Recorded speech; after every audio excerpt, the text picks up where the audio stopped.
अल्लाह करे हमको वो खुर्शीद मुबारक, अल्लाह करे हमको वो खुर्शीद मुबारक। ऐ मोमिनो इस साल की ये ईद मुबारक।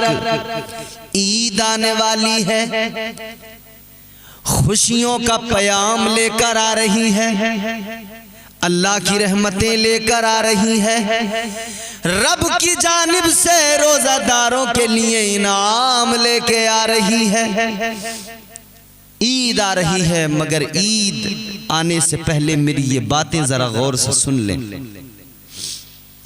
ईद तो हर साल रमजान के गुजर जाने के बाद में आती है। हम हर साल खुशियां मनाते हैं, एक दूसरे को ईद मुबारक कहते हैं, मगर जरा ये समझो कि ये दिन कौन सा है? ये जज़ा का दिन है। अल्लाह ताला अपने बंदों को रमजान के बाद में जज़ा के तौर पर ये दिन अता फरमाता है। फरमाया गया कि जिस तरह कोई बंदा कहीं पर मजदूरी करे, जब वो काम मुकम्मल कर ले तो उसे उसके इवज उस पर उसकी उजरत उसको दी जाती है। बिल्कुल इसी तरह से माह सियाम, माह रमजानुल मुबारक में जब बंदे अल्लाह ताला के फरामीन पर अमल करते हुए रोजे रखते हैं, जब बंदे अपनी मस्जिदों को अपने सजदों से आबाद करते हैं, तो अल्लाह ताला उन्हें उजरत के तौर पर ईद अता फरमाता है, इनाम के तौर पर ईद अता फरमाता है। इनाम अल्लाह ईद में कितना बड़ा अता फरमाता है। ये जो ईद की शब आती है, सुबह को ईद होगी, ये जो शब आई, फरमाया गया जो इस शब के अंदर जाग ले, इबादत कर ले, रब को मना ले, परवरदिगारे आलम उस बंदे पर बड़ा फजल फरमाता है, बड़ा करम फरमाता है। अल्लाह ताला उसके गुनाहों को मुआफ फरमा देता है। मगर यहाँ क्या होता है, चांद रात जब आती है ना, कोई नहीं इबादत करता।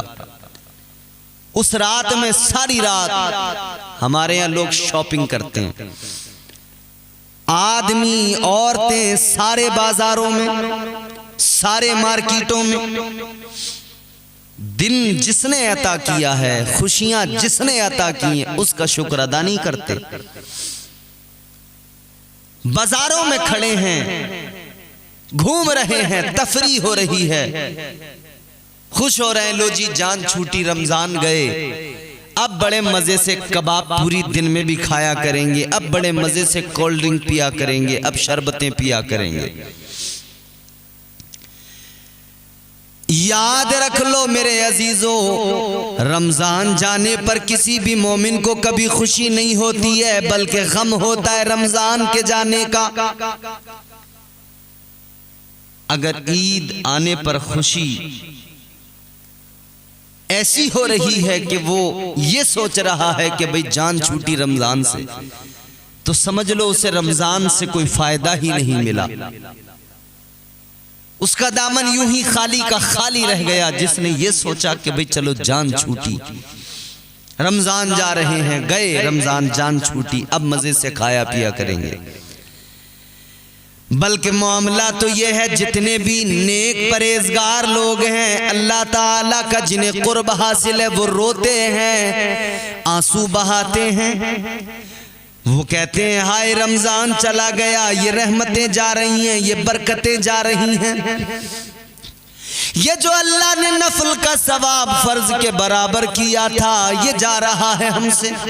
अब नफल का ही मिलेगा, जो फर्ज का बढ़ा कर 70 फर्जों के बराबर किया गया था, वो बाहर जा रही है। अब एक फर्ज का सवाब एक ही फर्ज के बराबर मिलेगा। वो रोते हैं, आंसू बहाते हैं। कल्बे मोमिन हुआ पारा पारा, अलवदा अलवदा माहे रमजान। कल्बे मोमिन हुआ पारा पारा, अलवदा अलवदा माहे रमजान। रमजान जा रहा है। ताजदार मदीना के गुलामों, यहाँ पे क्या होता है, बाजार सजे होते हैं, रात भर हम बाजारों के अंदर होते हैं, रात भर शॉपिंग हो रही होती है, कोई कपड़ा खरीद रहा है, कोई जूते खरीद रहा है, कोई होटल पे बैठा है, एंजॉय कर रहे हैं, प्लानिंग कर रहे हैं कल क्या करना है, कल डीजे बजेगा, कल जो है फिल्में देखी जाएंगी, कल सिनेमा घरों में लाइन में लग जाएंगे। ईद आती है, सिनेमा घरों की लाइनों में हमारे नौजवान लग जाते हैं। ताजदारे मदीना वाली ये कायनात के गुलामों, जरा गौर करो, अपने आप को पहचानो, तुम कौन हो। अल्लाह ताला ने रमजान दिया, रमजान रुखसत हो गया, रब का मेहमान आया, जाने लगा है। इसके जाने पर खुशी कैसी, गम होना चाहिए, मगर जो इनाम रब देता है, इनाम के तौर पर ईद का दिन देता है, खुशी मनाओ, मगर शरई हुदूद को पामाल न करना, शरीयत के दायरे के अंदर रहकर खुशी मनाना। मनाओ खुशियां, अल्लाह इजाजत देता है, परवरदिगार इजाजत देता है खुशियां मनाने की। ताजदारे मदीना के गुलामों, ये भी जरा तवज्जो से सुनो, मेरे मुस्तफ़ा करीम ने ईद के दिन के आदाब सिखाए, ताजदारे मदीना ने सिखाया ईद का दिन कैसे गुजारना है, ईद के दिन में कैसे रहना है। आकाए कायनात ने फरमाया, अच्छा लिबास पहनो, नया लिबास पहनो, नया नहीं तो साफ सुथरा पहन लो। ईद के दिन नमाज ईद अदा करने के लिए जाओ, और आका ने फरमाया जब ईदगाह पर जाओ तो एक रास्ते से जाओ, दूसरे से लौट कर वापस आओ। इसकी हिकमतें भी बयान फरमाई गई, क्यों आखिर एक रास्ते से जाना है, दूसरे से आना है। ये अल्लाह ने खुशियों का दिन अता किया, तुम रब के हुजूर सजदे शुक्र अदा करो, शुक्राने के तौर पर नमाज ईद अदा करो। फरमाया वली तुकब्बिरुल्लाह,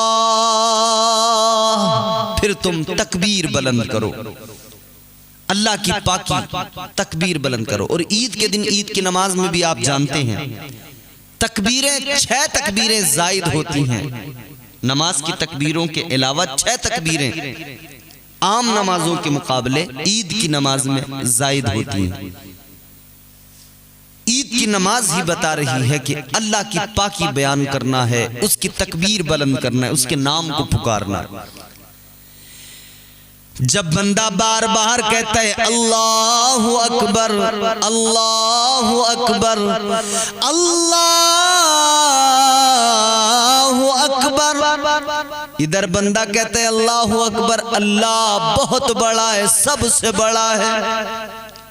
अल्लाह ताला अपने उस बंदे से राजी होता है, मेरा बंदा मेरी बड़ाई बयान कर रहा है, मेरी अजमतों का चर्चा कर रहा है और पुकार कर मेरी बड़ाई बोल रहा है। अल्लाह ताला उसके दर्जात को भी बुलंद फरमा देता है। और फिर दूसरी वजह यह कि जब तुम एक रास्ते से जाओगे नमाज ईद के लिए, इधर से तकबीर पढ़ते हुए जाओगे, उधर से दूसरे रास्ते से तकबीर पढ़ते हुए आओगे। फरमाया गया इधर से तकबीर पढ़ते गए, इधर से जब तुम गुजरे, ये रास्ता सारा, इस रास्ते के जर्रे जर्रे, ये सारे रास्ते के जर्रात गवाह बन जाएंगे। कल मैदान महशर अल्लाह के हुजूर गवाही देंगे, अर्ज करेंगे मौला ये तेरी बड़ाई, तेरी पाकी का ऐलान करता जा रहा था, मौला ये तेरी अजमतों का ऐलान करता जा रहा था। इधर ये रास्ता भी गवाह बनेगा, इस रास्ते के जर्रात, इस रास्ते की अशियां गवाही देंगी। और फिर जब दूसरे रास्ते से आए उसको भी गवाह बना लो, वो भी गवाही दें अल्लाह के हुजूर। एक ये भी इसका सबब है। और एक ये भी सबब बयान किया हमारे उलमा ने, हमारे अकाबिरीन ने। फरमाया जब तुम एक रास्ते से जाओ तो इधर से देखते जाओ, तुम्हें रास्ते पर कुछ गरीब मिलेंगे, तुम्हें रास्ते पर कुछ ऐसे लोग मिलेंगे जिनके घरों में ईद के लिए सामान नहीं। इधर से जाओ देखते हुए जाना, कि किन लोगों की ईद ऐसी है जिसमें उनके यहाँ पर खुशी के बजाय गम है, किनके बच्चों के जिस्मों पर लिबास नहीं या फटे लिबास हैं, या किन लोगों के बच्चे रो रहे हैं ईद के दिन अच्छे पकवान के लिए। जब इधर से जाओ देखते जाना और उनकी मदद करते जाना, और जब उधर से आओ तो फिर यही अमल करना। तुम्हें इस पर जो है अल्लाह ताला अजर अजीम अता करेगा और मौका ज्यादा मिलेगा तुम्हें कारे खैर करने का, नेक अमल करने का, सदका खैरात करने का। तो ईद के दिन ज्यादा से ज्यादा सदका खैरात करें, अपने रब को मनाना है। और फिर ये भी याद रहे ईद के दिन अल्लाह की किबरियाई, उसकी पाकी बुलंद करते हुए ये भी अहद कर लेना, हमने रमजान में रोजे रखे, इबादतें की, अब काम मुकम्मल नहीं हुआ। रमजान के बाद में भी आम दिनों में 5 वक्त की नमाज फर्ज है, तो 5 वक्त अदा करना है। ये नहीं कि मस्जिदें अब सूनी कर दो, वीरान कर दो, नहीं। और याद रहे जो शख्स दुनिया में जो अमल करता है, जिसको पसंद करता है, फरमाया गया कि वो आखिरत में भी उसको वो अमल अपना याद रहेगा और वो उसका पसंदीदा अमल होगा। फरमाया उसी अमल के साथ में वो उठाया जाएगा, वो उसी हालत में उठेगा। हजरत उमर फारूक आजम रदी अल्लाह ताला अन्हु के मुतालिक फरमाया गया, हालत नमाज में आपको शहीद किया गया। फरमाया गया आपको जब उठाया जाएगा हालत नमाज में उठाया जाएगा। अल्लाह की जात पर तवक्कुल रखें, यहां आदत बना लें। रमजान आदि बना रहा है नेकियों का, शैतान को कैद कर दिया, अब तुम आदि बन जाओ इबादतों के। फिर ईद के बाद में भी इबादतें मुस्तकिल करते रहना, ताकि तुम दुनिया में भी इसी हाल में रहो, दुनिया से जाओ इसी हाल में और आखिरत में उठाए जाओ तो इसी हाल में हुजूर तुम पर नजर करम फरमाए, हुजूर प्यार फरमाए।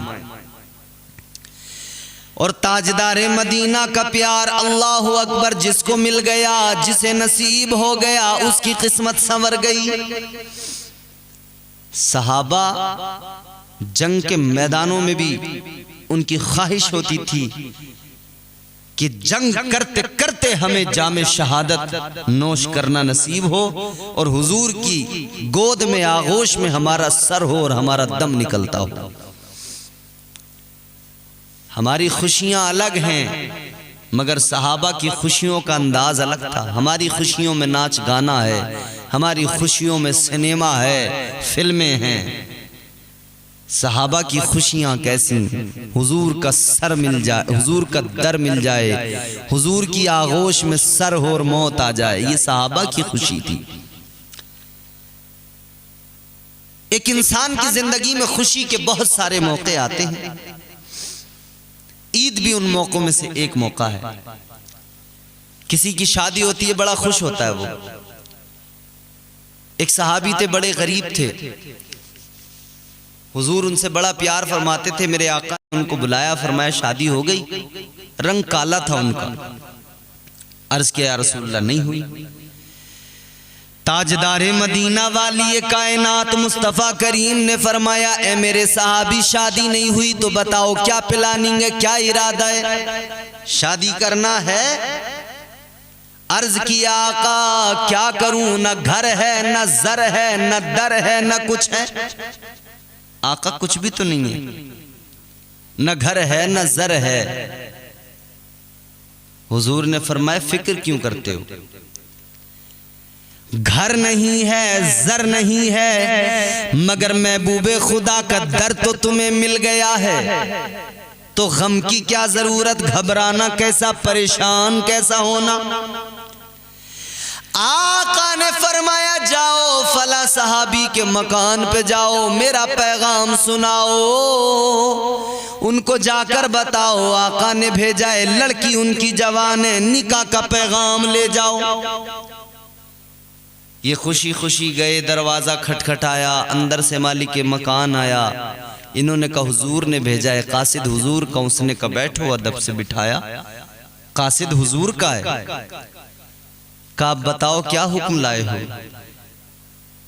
तो कहने लगे ताजदारे मदीना ने भेजा है, आका ने फरमाया है तुम अपनी बेटी का निकाह मेरे साथ कर दो, मेरे साथ रिश्ता तय कर दो। इन्होंने इन सहाबी को देखा, फिर कहा देखो मेरी बेटी बड़ी खूबसूरत हसीनो जमील है, तुम्हारा रंग काला है, कोई तुम दोनों का तकाबुल ही नहीं है, तुम्हारे पास में ना घर है, नजर है, ना मालो दौलत, कुछ भी नहीं, कैसे तुम करोगे सारा ये एहतमाम? कहां रखोगे मेरी बेटी को? कैसे करोगे उसके खाने पीने के इंतजाम? मगर सुनो, इनकी जो बेटी जिसके निकाह के बारे में बात हो रही थी उसके कानों में आवाज गई, उसने अंदर से कहा अब्बा ठहर जाओ, अपना फैसला अभी न सुनाओ, आपका फैसला जो भी हो, मगर मदनी ताजदार ने फैसला सुना दिया है। लड़की ने कहा जब आका ने हुक्म सादिर कर दिया है, जब मदीने के सुल्तान ने महबूब खुदा ने हुक्म दे के भेजा है, तो फिर अब आप इनकार न करो, इनकार की गुंजाइश कोई नहीं। ऐ मेरे अब्बा मुझे ये नहीं देखना किसके साथ में रहना है, मुझे बस ये देखना है हुक्म किसने दिया है, आका का हुक्म है, मुझे रिश्ता मंजूर है। बाप ने कहा ठीक है, रिश्ता मंजूर कर लिया गया। ये साहबी फिर हुजूर की बारगाह में खुश होकर आए, या रसूल अल्लाह रिश्ता तो उन्होंने मंजूर कर लिया, मगर आका क्या करूं, है तो कुछ नहीं मेरे पास, या रसूल अल्लाह इंतजाम होगा कैसे? मेरे आका ने फरमाया एक काम करो, हजरत उस्मान के पास जाओ, 300 दिरहम उनसे कर्ज ले लो, फिर उससे तुम अपनी शादी का इंतजाम करो, शॉपिंग करो, तैयारियां करो, सामान खरीदो। 300 दिरहम इन्होंने जाकर हजरत उस्मान गनी से कर्ज लिए, अब शादी का इंतजाम करने लगे। बाजार के अंदर पहुंचे, सामान खरीदने लगे।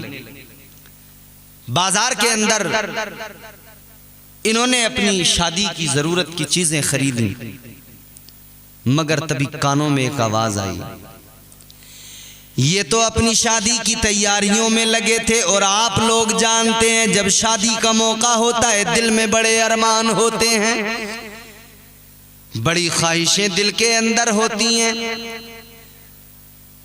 ये सारी तैयारियों में लगे हैं, बाजार के अंदर के कानों में आवाज आई, इनफिरू फी सबीलिल्लाह।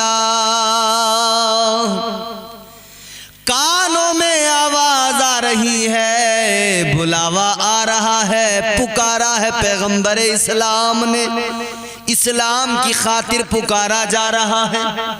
आका का फरमान, आ जाओ, इस्लाम बुलाता है, जिहाद के लिए चलना है। कानों में आवाज आई, जो सामान खरीदा था वापस दुकानदार के पास गए, कहने लगे इसको वापस कर लो, अब जरूरत नहीं है। का क्या हुआ, तुमने तो शादी के लिए खरीदा। कहने लगे अब मुझे शादी बाद में करना है, अब तो मुझे पहले जिहाद में जाना है, पहले जिहाद में जाऊंगा, अगर लौट के गाजी बन के आया तब शादी करूंगा, वरना शहीद हो जाऊंगा। सारा सामान अपनी शादी का वापस किया, सारी तैयारियां एक तरफ रह गईं। आ गए मुजाहिदीन की सफ में खड़े हो गए, उन्हीं पैसों से जिनसे शादी के सामान खरीद रहे थे, उन्हीं से अब तलवार खरीदी है, ढाल खरीदी है, जंग का सामान खरीदा है।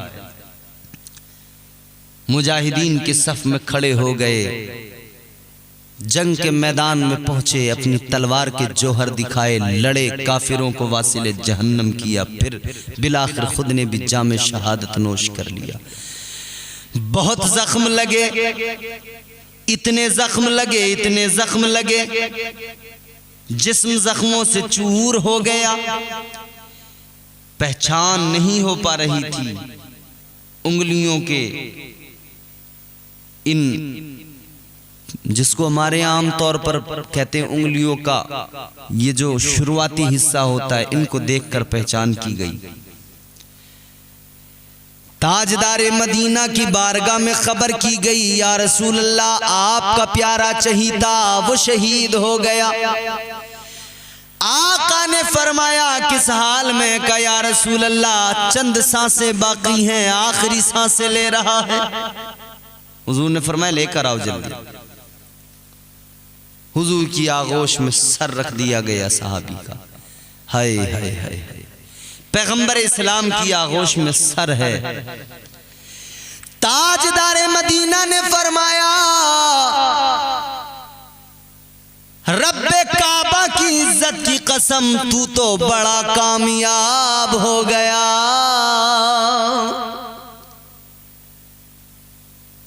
ये है, एक तरफ खुशियां थी शादी की, मगर इस्लाम को फौकियत दी। हम ईद की खुशी जो अल्लाह ने अता की, उसमें इस्लाम को फौकियत नहीं देते। हम इस्लाम को पसे पुष्ट डाल देते हैं, शरीयत को पसे पुष्ट डाल देते हैं। फिर ईद की खुशियां, शैतान जैसी कैद से आजाद होता है, हम फौरन शैतान वाले काम करने लग जाते हैं।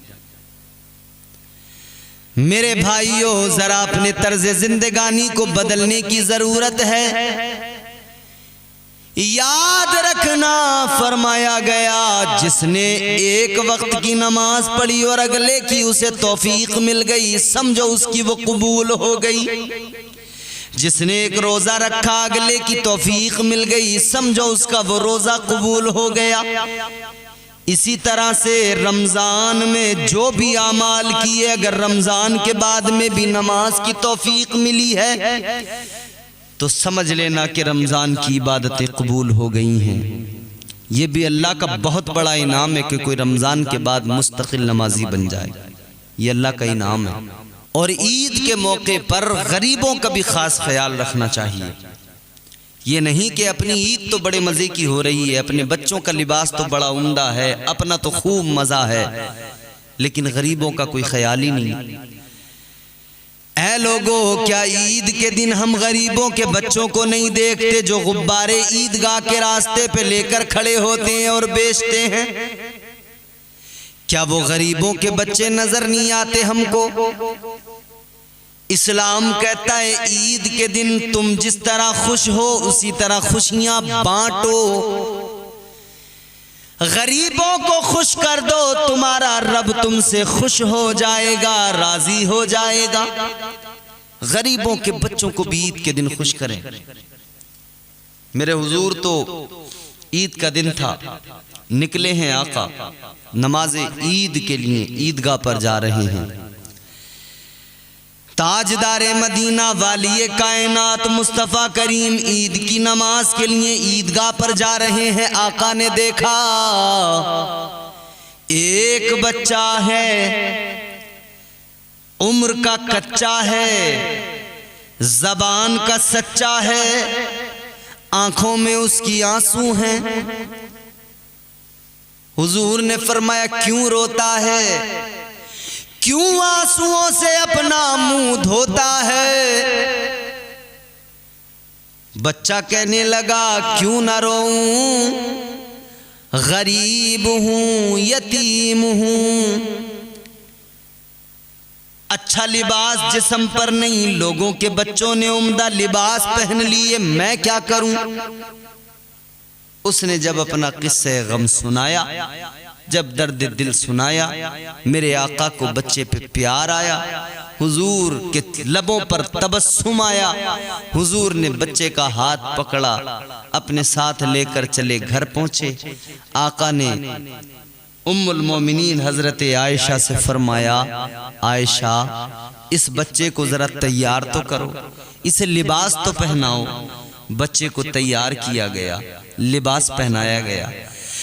ताजदारे मदीना ने हाथ पकड़ा, बच्चे का लेकर चले। आका ने फरमाया ओ बच्चे, अब यतीमी पे न रोना, तेरा बाप नहीं तो क्या हुआ, क्या तू ये पसंद नहीं करता कि मोहम्मद अरबी महबूब खुदा तेरा बाप हो और मोमिनों की माँ आयशा तेरी माँ हो और खातूने जन्नत फातिमा तेरी बहन हो। अब वही बच्चा है जो रो रहा था, अब मुस्कुरा रहा है, अब खुशियों में है, अब खुशियों से आरास्ता हो गया है। अब उसकी किस्मत को देखकर जिनके माँ बाप मौजूद हैं, जो यतीम नहीं है, वो रो रहे हैं और कह रहे हैं काश हम भी यतीम होते और हमें भी आका कहते कि मोहम्मद अरबी तुम्हारा बाप है। सुभान अल्लाह। ये हुजूर का यतीमों से प्यार है, ये आका का गरीबों से प्यार है, ये मुस्तफ़ा करीम की गरीबों से मोहब्बत है। आका ने गरीबों से बड़ा प्यार किया है, मगर हम कितने कट्टर लोग हो गए, दिल सख्त हो गए, हम गरीबों से नफरत करने लगे। मेरे मुस्तफ़ा करीम ने जब इस्लाम की तबलीग की, इस्लाम का इब्तिदाई दौर है, ताजदारे मदीना ने गरीबों से इस दर्जा प्यार किया। इस्लाम में सबसे पहले गरीब शामिल हुए, गरीबों ने कलमा पढ़ा और मेरे आका ने फरमाया इस्लाम गरीबी से शुरू हुआ, गरीबों से शुरू हुआ और गरीबों में ही ख़त्म भी होगा। ख़त्म तो कभी नहीं होगा, मतलब क़यामत तक, जब क़यामत आएगी तो इस्लाम गरीबों में पाया जाएगा। आज भी अमीरों को देख लो, शरीयत में मनमानी नहीं करते। क्या उनका मिजाज ये नहीं बन गया जो हम कहें वो सही है? क्या वो ये नहीं चाहते कि मौलाना साहब शरीयत का मसला तो बताएं, मगर जरा ये ख्याल रखते हुए बताएं कि हम मोहल्ले के चौधरी हैं, हम अमीर हैं, जरा हमारे लिए कुछ गुंजाइशें निकालें, रियायतें निकालें। हमने जो बात कह दी है वो पूरी तरह से कट ना जाए, वो बात हमारी बाकी रह जाए। जब ये लोग सोच पैदा कर लें तो समझ लो कि फिर ईमान उनका कहाँ है और कितना कमज़ोर है। इस्लाम गरीबों से शुरू हुआ, गरीबों में ही रह जाएगा। ऐ गरीबों, ईद के दिन एहसास तो होगा, मगर फिर भी आका के करम को याद करना, लो मदीने के आका से लगाना और ये याद करना कि हुजूर ने गरीबों को पसंद किया है, गुर्बत को पसंद किया है। ऐ गरीबों, याद रखना, गरीब तो होता है, सारी दुनिया के लोग इस जुमले को अपने जहन में, दिल में महफूज कर लें। गरीब तो होता है, मगर मदीने वाले मुस्तफ़ा के बहुत करीब होता है। हुजूर गरीबों से प्यार फरमाते हैं। ऐसा नहीं कि अमीरों से आका को कोई नफरत है। अमीर भी हो, मुखलिस हो, दीनदार हो, हुजूर तो बड़ा ही प्यार फरमाते हैं अपनी उम्मत से। हर किसी से आका को प्यार है। मगर ये जो आज के दकियानूसी फिक्र रखने वाले जितने अमीर हैं ना, जो हम कहें वो सही, जो हम बोलें वो सही, हमारी बात पर सब लब्बैक कहें, हमारी बात को माने, मसला जो भी हो। और आजकल कहते हैं हम नहीं सुनते लोगों को, 4 पैसे आ जाते हैं फिर बड़ा इतराते हैं, फिर कहते हैं देखो जी हम पढ़े लिखे तो नहीं हैं, मगर जो मसला हम बता रहे हैं बात वही सही है। अरे बेवकूफ, जब तू पढ़ा लिखा नहीं है तो तेरी बात कैसे दुरुस्त हो सकती है? क्या इल्म वाले और जाहिल कभी बराबर हो सकते? हरगिज़ नहीं हो सकते। परवरदिगारे आलम ने फरमाया कि पढ़े लिखे और जाहिल बराबर नहीं हो सकते। और अल्लाह ने यह भी फरमा दिया कि अल्लाह से डरने वाले लोग जो होते हैं वो वही होते हैं जिनके सीनों में इल्म होता है। इल्म वाले ही अल्लाह से डरते हैं, उलमा ही अल्लाह से डरते हैं। उलमा के दिलों में ही अल्लाह का खौफ होता है, इल्म वालों के दिलों में ही अल्लाह का खौफ होता है। तो याद रहे, अपनी मर्जियां न थोपा करें, अपनी मर्जी के मुताबिक सब कुछ कराने की कोशिश ना किया करें। दीन शरीयत ये अपनी जगह है, तुम्हारी मर्जियां अपनी जगह है। याद रहे ईद आने वाली है, ईद की खुशियां खुद भी मनाएं और अपने भाइयों को, मोमिनों को, अहले इस्लाम को ईद की खुशियों में शरीक करें। कोई गरीब है तो उसे अपने साथ ईद की खुशियों में शरीक करें। जिस तरह तुम्हारे बच्चे खुश हैं, इसी तरह गरीब के बच्चे भी खुश होने चाहिए। अल्लाह ताला हमें खैर व आफियत के साथ ये ईद नसीब फरमाए और अल्लाह ताला इस ईद को तमाम मोमिनों के लिए, अहले इस्लाम के लिए मुबारक फरमाए। ख़ास तौर पर परवरदिगार इस ईद को फ़लस्तीनी मज़लूम मुसलमानों के लिए मुबारक फरमाए और उनकी मुश्किलात को अल्लाह ताला आसानियों में तब्दील फरमाए।